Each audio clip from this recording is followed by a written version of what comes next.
Ya, saya urutkan penyampaian saya. Baik, sebelumnya begini, saya mau tanya sebelumnya, pada waktu Pilpres kemarin Anda punya posisi apa, fungsi apa?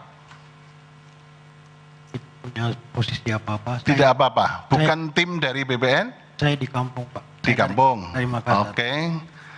Terus kesaksiannya ini berhubungan dengan apa? Jadi kesaksian itu diberikan karena Anda melihat, mendengar, dan merasakan. Itu apa berarti kalau Anda di kampung? Kan DPT juga ada di kampung, Pak. Oh, berarti nanti yang akan dijelaskan Anda itu DPT di kampung Anda? Kan, seluruh Indonesia. Hah? Loh gimana? Ya, saya dapatkan source atau file database DPT dari DPP Gerindra ketika saya berada di Jakarta. Nah ya, sekarang mau saya tanya, Anda itu posisinya itu apa? Di dalam tim ini posisi Anda itu sebagai apa?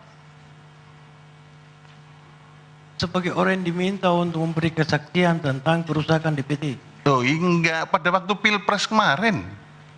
Kalau Anda dari kampung, mestinya yang Anda ketahui kan situasi di kampung itu, bukan nasional kan? Pak Majelis, mohon maaf. Saya di kampung tapi saya bisa mengakses dunia melalui kampung, Pak. Loh, bukan begitu. Ya, ini saya ingin berikan penjelasan. Jadi Bapak sudah menjudgment seolah-olah orang kampung tidak tahu apa-apa, itu juga tidak benar. Bukan Bapak. begitu. Mohon dengarkan saja dulu Pak, apa yang akan dijelaskan. Beliau ini memang orang yang sangat sederhana bukan dan begini, humble. Pak Bambang. Saya kira saya sudah cukup, saya akan dialog dengan dia. Pak Bambang sudah stop.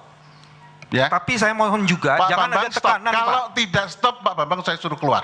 Saya mohon maaf Pak, kalau dalam tekanan terus saya akan menolak itu Pak. Saksi saya menurut saya ditekan oleh Bapak. Bukan begitu. Sudah Pak Bambang sekarang diam, saya akan dialog dengan saudara saksi.